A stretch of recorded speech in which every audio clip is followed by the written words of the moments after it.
Hello, and this is Ben Chembry, the president of WOWzer Technologies. Today, I want to continue on Show Me the Money and talk to you about your actual business to-do list. I've had lists for many years, and I find that most of us, me included, have a very, very large list. And that can be overwhelming at times. Why? Because it seems like the more that you have on that list, the more keep getting added on, and actually it's not going down. It seems to be going the other way. And if you're like me, you go like, boy, it's just like a never-ending list that it keeps increasing and increasing and increasing.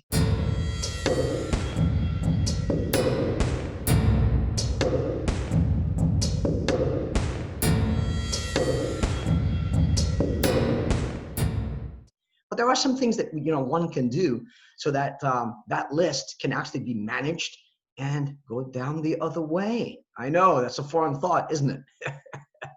Well, what can you do in order to have that never-ending list become one that actually doesn't overwhelm you? Well, the first thing is you got to know what tasks you have.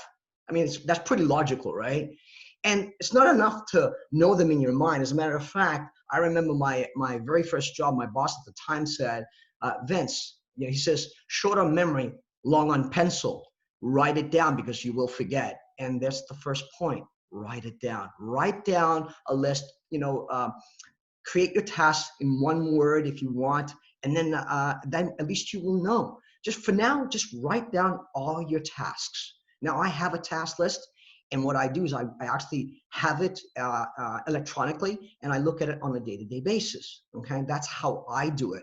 And really, what all I'm trying to do is break them down into situations where I can manage them. And what's important about that is that you actually write them down so you know what they are. If you don't know what they are, you will forget. And then what will happen is you'll end up being cluttered in your mind and cluttered in your work, and you'll miss deadlines and all kinds of things happen. It's happened to me.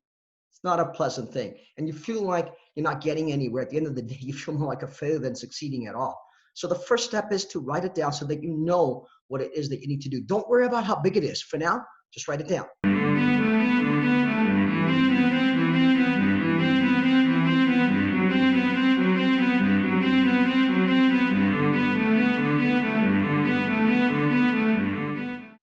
The second step is to identify what is vital.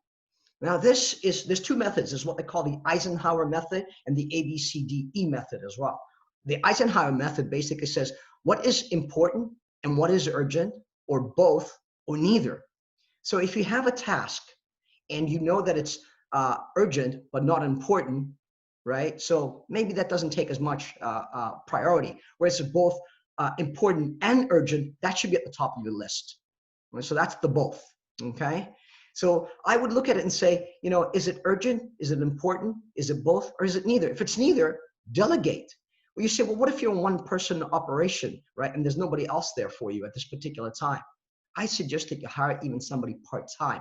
There are many virtual assistants that can do a lot of admin tasks. Not to mention, you can automate a lot. Go back to when I spoke to on automation versus administration, because really what's happening is you're doing administration tasks. That's what's happening. So how can that help you get further ahead if you don't know what is important to you? The second method is the ABCDE. So what you would do is next to your task, you put a letter. A for the most urgent and important, B and C and so on, all the way down to D and E where it's not really that important. And again, in that method, you sort them out and you list them in the order from A's to B's to C's to D's to E's. And then you've got them in front of you. And then you can start separating. Well, the A's have to be done, but the question is, do they have to be done right now?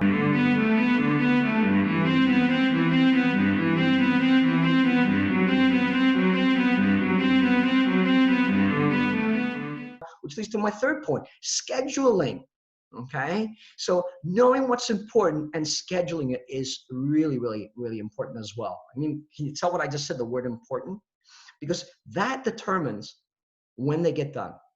And you can only do so many things in one day. So the goal is to also not overwhelm yourself on that day.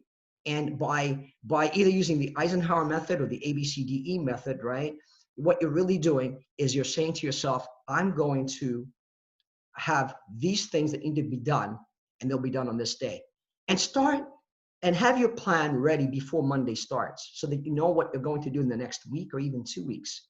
And of course, things will come in and they will take precedence over other things. That's just the way that it is. If you really think about it, that's just life. It happens.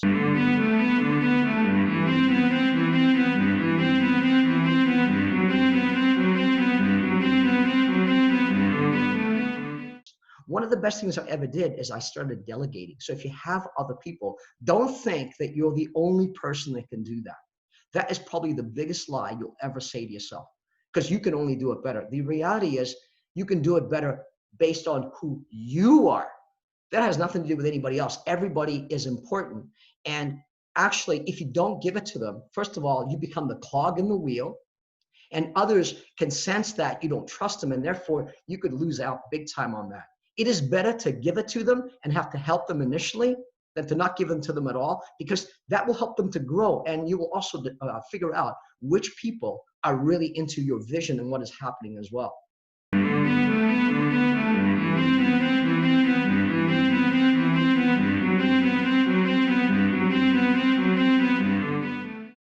So some final thoughts here for you. What is important should be on your to-do list. And also things that you need to have need to come out of your mind and in writing. I'll go back to what my boss said, my very, very first boss. What he said was this: short on memory, long on pencil. Write it down so you don't forget. Then once you've written it down, you need to know what is vital. And you can use the two methods that I described, the Eisenhower method or the ABCDE method. Either one will work. The most important thing is that you pick one and you stick with it. Okay? And then you need to schedule them as well. If you don't schedule them, they don't get done. Out of sight, out of mind, right? And you need to look at your schedule on an ongoing basis and adjust it accordingly. And what I've come to realize is that I would write down, for example, I'm going to do these 3 things today. Here's what I would do. And it actually is working really well for me. I would say, here's the only thing I'm going to do right now. And I would take out chunks of time to make sure that that happens. And I would turn off all kinds of distractions as well, especially email. And in today's age, texts. You know what? Ignore them. Get the task done. Go back and allocate time also for what? Answering emails and texts. I hope this helps you. I know it can seem overwhelming at times, but a to-do list is a good thing. As long as it is not overwhelming, it allows you to do the things that you need to do, and also put in proper order from the most important to the least on the top of each page. And don't overload yourself or overwhelm yourself by thinking you can do so many of these things. Most of us, believe that it only takes this amount of time, but in reality, it takes 2 to 3 times longer in most cases to complete a task. I hope that's been helpful for you. I hope you have a wonderful day, and I look forward to any comments that you have on this. God bless, and we'll talk to you soon. Ciao for now.